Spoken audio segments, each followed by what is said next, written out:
you're not available to your team down the home stretch. I'm not condoning any of this type of behavior. But again, this is bigger than Myles Garrett. This is about the Cleveland Browns trying to battle their way back into the playoff picture. And because of the actions that he went about on last Thursday night, he's no longer available to the Cleveland Browns. Damian, Louis Riddick joined us earlier and made the point, though, that at this particular juncture, it is imperative for the NFL, at the very least, though, to exhaust all possibilities of proving this one way or another. Would you agree that that's the appropriate response by the league, to at least utilize the resources they have to get to the bottom of this? Absolutely, absolutely. Listen, everyone's seen the actions that Myles Garrett exhibited in the game last Thursday night. I also believe that Mason Rudolph should share some responsibility in this whole thing because, quite honestly, I feel like he instigated the whole matter. I think the league should exhaust all options, all avenues to try to get down to the bottom of the situation. But, from the outside right now, it looks like a he said type of situation. But this is definitely a very concerning situation by both parties. Damian, thank you. We appreciate your response and perspective as well.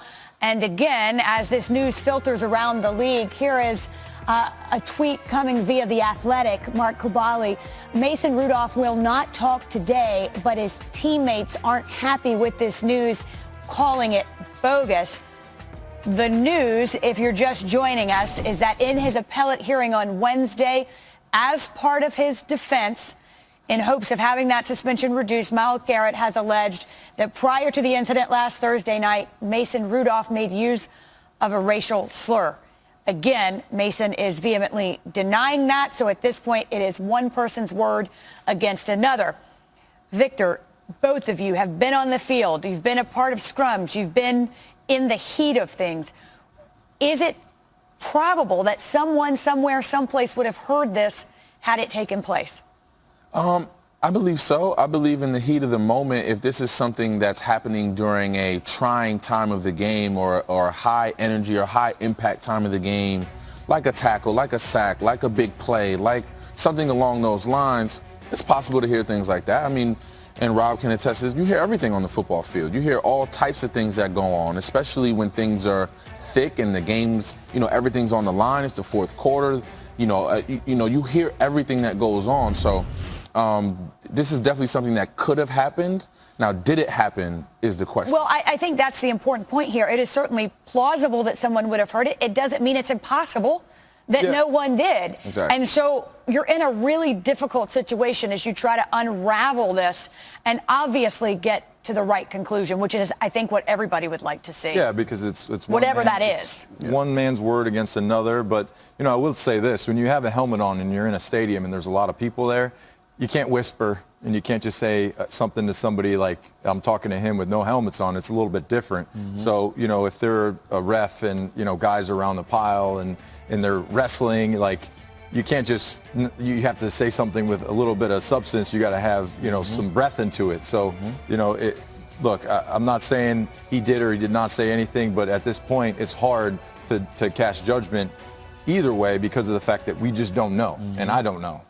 Well, none of us were there. Keyshawn Johnson joins us now. And Key, simply because this is such a complex and emotional issue, I'm going to keep the question the same for everybody. Does this change anything for you?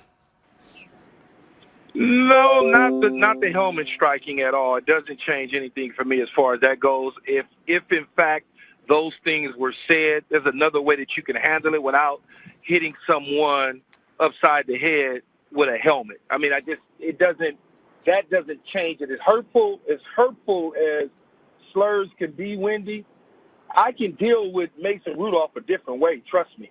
I can certainly do some things in a different manner than to hit him upside the head. And it's just, because anything could have happened at that moment when he got hit upside his head if he'd have hit him with the crown of the helmet. Now, obviously, if in fact this is true, we don't know because we're just now hearing about it. Based on Myles' reaction to the situation, being a black man and knowing that whenever I've heard that word or word slurs thrown at me, I tend to act different, and so do black men. It's just one of those hateful words that you're going to act a certain way emotionally if it's ever said to you. Key, this is a tough one, but if you're the league, then what do you do today? What do you do in the next few days to make sure this is appropriately adjudicated? I think you try to get down to the bottom of it. I mean, you don't know who's telling the truth. What did he really say it? Did he not say it? I mean, you have to make a decision based on what it is that you strongly believe. Now, if he did say it, he needs to be punished as well, significantly, and taken off the field significantly. Now, as far as Myles Garrett's suspension goes, maybe you look at reducing it to some degree, but you certainly don't condone anyone striking somebody across the head with a helmet. You just don't do it, because anything could have happened. Key, you're right. Anything could have happened, and we'll continue to follow the fallout. We appreciate you joining us this afternoon. As we continue here on NFL Live, we will also talk about the Texans and Colts. Again, the AFC South up for grabs tonight in Houston.